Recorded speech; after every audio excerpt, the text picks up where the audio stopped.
You're listening to Unhooked, the Breaking Porn Addiction podcast. On today's episode, part 3 of the Way of Integrity series, exploring how the only way out is through, how we have to go into the Inferno in order to come out on the other side, exploring what your personal hell is, how do you identify your problem areas in life, and then the 3 steps to breaking free, the 3 steps to overcoming some of these hell realms. And stay tuned to the end of today's podcast for a very cool exercise that will help you overcome fear when you are feeling stuck. So, stay tuned. 1, 2, 3, 4. Hi, I'm Jeremy Lipkowitz, and with over 12 years of meditation experience as a mindfulness trainer and coach for high performers, I've become obsessed with helping people break free from compulsive, unhealthy behaviors and addictions and step into a life of true freedom so that they can finally become their best selves and cultivate deeper and lasting fulfillment. I've created Unhooked, the Breaking Porn Addiction podcast, to give you simple, actionable, step-by-step strategies to master your mind and optimize your life. This is Unhooked. So welcome, ladies and gentlemen, to another episode of Unhooked. I'm your host, Jeremy Lipkowitz. Today is part 3 of the Way of Integrity series. As a reminder, we are going through the book, The Way of Integrity by Martha Beck. We have already gone through the first 2 parts in the previous 2 episodes. So if you have not listened to those episodes yet, go back to those episodes and start with the first in the series. This whole thing will make so much more sense if you start from the beginning. Today is part 3, looking at the way out. What we've gone through so far in the first 2 episodes, the first 2 parts of this series, is starting off by identifying when you are off track in life in some way. And again, this doesn't have to mean that you are completely off track. It doesn't mean that you're shooting up heroin in a dark alley some way. It can just be the recognition that your life is not what you had hoped it would be, that you are lost in some way, that things are not going the way you want, that you need help, that you're afraid. It can be so many things, but some aspect of recognizing when you are not living your best life. So that was the first part, the first step on this journey was, again, that recognition that you have lost your way. The second step that we looked at was the exploration of what strategy you've been employing in life. Looking at what got you into that darkness, what got you into that place of feeling lost, and not running away from that truth. It can be very painful to admit to ourselves that the strategy we've been employing, the strategy we've been using isn't working. And so that admission, that honesty to yourself takes a lot of work. So that's where we've been in the first 2 parts of this series. Today we are exploring the next part. And Martha Beck in her book starts this off with a quote that is very common in the self-help and healing circles, which is, "The only way out is through." And so it's this understanding that if we want out of some bad situation, if we want to make it to the other side, to have our freedom, to be free from some problem, the only way out of that is to go through it. To not run away from it, to not try to go around it, to not try to circumvent the issue, but to actually go through the suffering itself, which is what so many of us are trying to avoid or escape. And in the story of Dante, this takes place when his guide, his teacher, the poet Virgil, takes him to literally the gates of hell.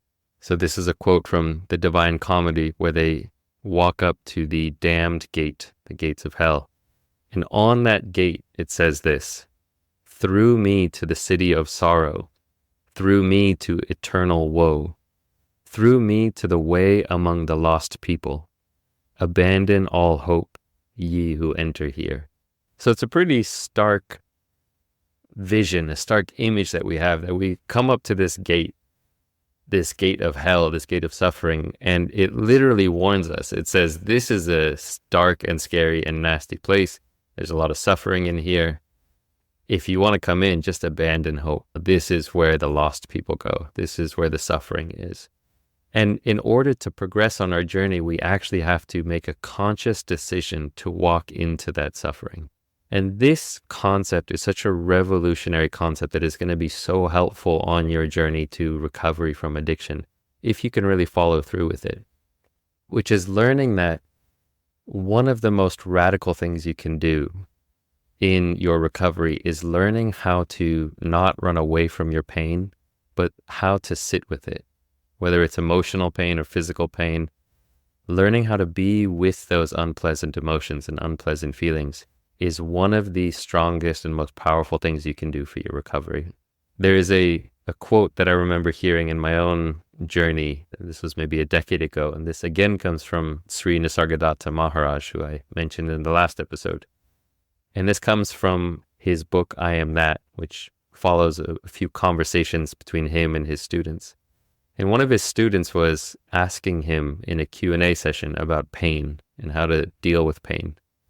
And at some point, the student says to Sri Nisargadatta Maharaj, he says, pain is not acceptable.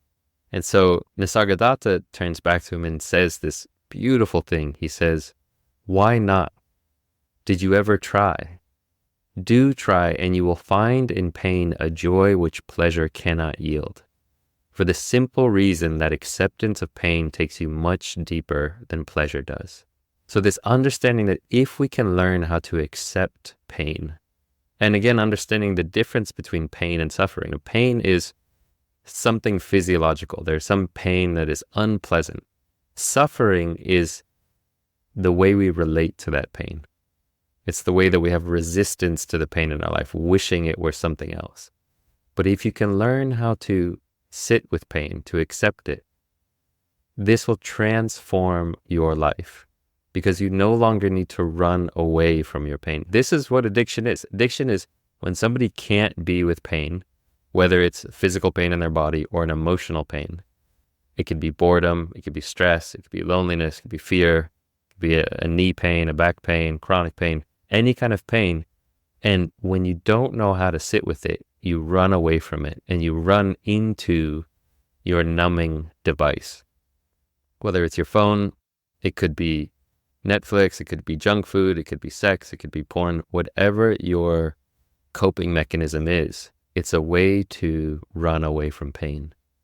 And so this powerful revolutionary practice of turning towards your pain, turning towards whatever it is that you're going through and not running away from it, but learning that being with it is the gateway to your freedom. And this is also what meditation is about, what Vipassana is about. Vipassana meditation, which mindfulness meditation really comes from this practice of Vipassana, is this ability to sit with what's happening, to observe what's happening without running away from it. To sit with knee pain and observe it and say, oh, okay, this is unpleasant, this is painful, but I don't need to run away from this. And in doing that, you are strengthening this muscle of equanimity, strengthening this muscle of being with your pain. And this, again, is your gateway to freedom. Because if you can't be with pain, whenever something difficult comes up, something unexpected, stress, some emotional discomfort, some fear arises, you're just going to run away. You're going to run into pleasure, distraction, avoidance, all the things that we do in our addiction. So this is part of the process, is going through rather than trying to run away or run around it. Now, after this, in the chapter following this, The Only Way Out is Through, we then go into the Inferno. So Dante goes into the Inferno with his teacher Virgil, and a lot of beautiful things happen. And in this chapter, what I want to highlight is what Martha Beck titles as How to Unchain Yourself from the Inferno. So again, we're following Dante. He goes into the gates of hell. He walks down, sees all these different levels of suffering. There's different kinds of suffering. There's different levels. There's this kind of torment or that kind of torment. And the question is, how do we unchain ourselves from the Inferno?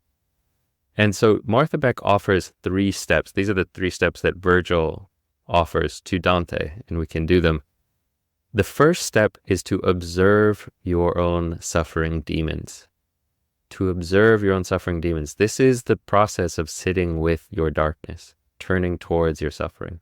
The very first step is to stop running away and to sit there with these demons, these sufferings, these pains, whatever it is. The second step to do, Martha Beck says, to question the absolute truth of your painful thoughts. And so here we look at suffering a little bit more closely, and we understand that pain and suffering are different. Pain is something inevitable. It happens to everyone.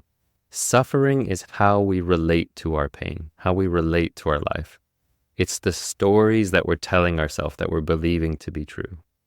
And so it's really important in this process of going through the Inferno is to take time to really examine the stories you're believing about yourself.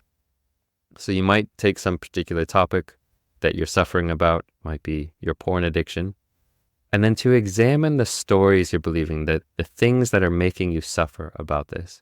So it might be some story around, I'm unlovable. Because I watch porn, this makes me unlovable. Or because I watch porn, people will be disgusted by me, or no one will accept me. Now, whatever it is, to start to examine the thoughts that are causing this suffering in your life. It can also be related to the craving. The thought might be, I need to have this sex in order to be happy. Unless I have sex with this woman and that woman, I won't be happy. That is also a form of suffering. So this second step is really taking the time to examine what's the story here? What's going on behind this suffering? What's causing the suffering? The third step, as Virgil offers and Martha Beck explores in the chapter, is to then move on, which is we sit down, we don't run away, we observe the suffering, and then we question it. Is this really true? And then the third step is we move on. We don't just linger in that truth. We don't linger in the reality that we're broken in some way. We move on. We say, okay, maybe there's another reality. I don't need to stay locked in this. I don't need to be consumed by this fear. I don't need to be believing in the story that it's telling me. So those are the three steps that we can use to break ourselves from the chains of suffering. Again, observe the pain, observe the suffering. What is it? Question it. Is it really true? Is the story I'm telling myself about this true? And then move on. And to not just sit there and wallow in your pain and suffering, but to say, okay, it's time for me to move on. There is finally an exercise towards the end of this chapter that I really loved. And this is offered by Martha Beck, where she asks you to think about some fear that you had in the past.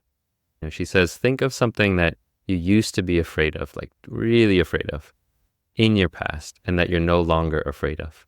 And so take a moment right now, if you're listening to this, just think of something that you feared to be true. Maybe it was being bullied by someone, or that if you told your truth to someone, you would get teased and made fun of, and something that you really feared and it no longer scares you. And then here's what she says, is to remember being truly scared of the thought, and then imagine going back in time to meet your younger self. Sit down with that child and say, I am from your future. I can tell you with 100% certainty that this thing you fear won't happen, and you won't always be afraid of it. And then to feel the ring of truth in that. For me, one of the things I was afraid of when I was a kid was whenever I would go use the toilet and sit down on the toilet, I was for some reason afraid that there would be spiders underneath the toilet, like waiting in the toilet bowl. And so I remember a couple of years, whenever I'd go use the toilet, I would look in the toilet bowl to make sure there are no spiders in there. And I was always afraid of that. And now I'm no longer afraid. It doesn't even cross my mind.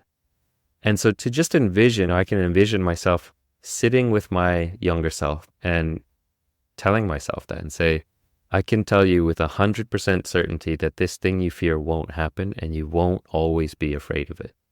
You don't have to fear this anymore.